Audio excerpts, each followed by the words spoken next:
ఈ వీడియో చూస్తున్న వారికి నమస్తే అండి. మన ఛానల్ని సబ్స్క్రైబ్ చేయండి, లైక్ చేయండి, షేర్ చేయండి, కామెంట్ చేయండి. ఈరోజు సమాచారం తెలుసుకుందాం.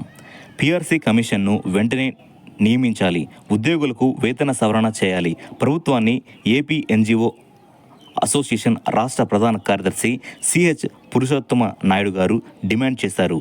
శనివారం సుబ్రహ్మణ్యేశ్వర స్వామిని దర్శించుకొని ఆయన విశేష పూజలు చేశారు. జిల్లా డివిజన్ నాయకులు ఆయనకు స్వాగతం పలికారు. గత ప్రభుత్వ హయాంలో ఉద్యోగులు సామాన్యులు తమ హక్కుకై నిరసన కూడా తెలపలేని దుస్థితిలో గడిపారన్నారు. టీడీపీ కూటమి ప్రభుత్వం వచ్చాక ఉద్యోగులు, ప్రజలు ముఖ్యమంత్రి చంద్రబాబు గారి పరిపాలనపై ఎంతో ఆశతో ఉన్నారన్నారు. ఉద్యోగులు అడగకుండానే ఐఆర్ పెంచి ఇచ్చిన మాట నిలబెట్టుకోవాలని ప్రభుత్వాన్ని కోరారు. గత ప్రభుత్వం నుంచి బకాయిలు పడిన ఏపీజీఎల్ వంటి ఎన్నో బకాయిలను ఉద్యోగుల ఖాతాలోకి జమ చేయాలని ఉద్యోగుల సంఘం తరపున వెంటనే ప్రభుత్వం దృష్టికి తీసుకెళ్తామని ఆయన తెలిపారు. సంఘ అధ్యక్షుడు ఉల్లికృష్ణ, చల్లపల్లి అవనిగడ్డ యూనిట్ అధ్యక్షుడు తోట సుధాకర్, సురేష్, పంచాయతీ కార్యదర్శులు వెంకటేశ్వర్లు గారు తదితరులు పాల్గొన్నారు. విద్యారంగ సమస్యల పరిష్కారానికి ఉపాధ్యాయులతో ప్రభుత్వం చర్చించాలని రాష్ట్ర కార్యవర్గ సమావేశంలో తీర్మానించినట్లు రాష్ట్ర ఉపాధ్యాయ సంఘం అధ్యక్షుడు ఎల్ సాయి శ్రీనివాస్ గారు తెలిపారు. ఉపాధ్యాయులపై యాపుల భారం తగ్గించేలా చర్యలు తీసుకోవాలని కోరారు. కోటారి కమిషన్ సిఫార్సుల ప్రకారం కేంద్ర రాష్ట్ర ప్రభుత్వాలు విద్యారంగానికి బడ్జెట్ కేటాయించాలి. 12వ పిఆర్సీ ఆలస్యం అవుతున్నందున వెంటనే 30% మధ్యంతర భృతి ఐఆర్ ప్రకటించాలి. పురపాలక ఉపాధ్యాయులతో పదోన్నతులు, బదిలీలు చేపట్టాలి. సిపిఎస్ను రద్దు చేసి పాత పింఛను విధానాన్ని అమలు చేయాలి.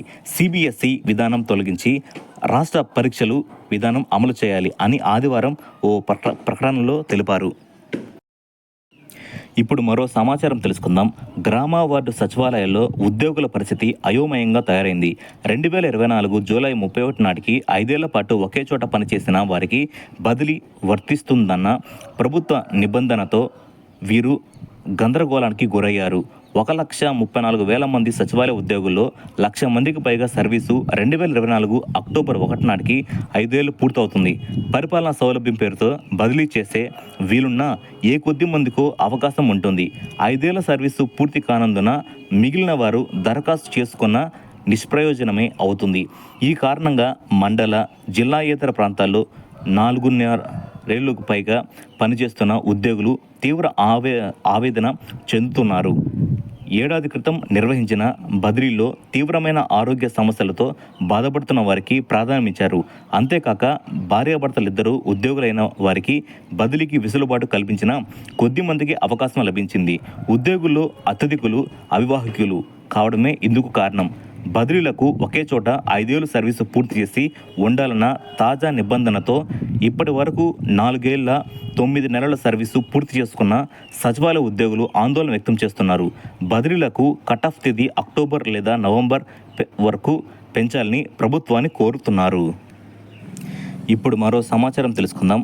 సాంఘిక సంక్షేమ గురుకులాల్లో అంబేద్కర్ గురుకులాలు పనిచేస్తున్న regular, contract, part time, outsourcing ఉపాధ్యాయులకు 3 నెలలుగా జీతాలు లేక ఇబ్బంది పడుతున్నారు.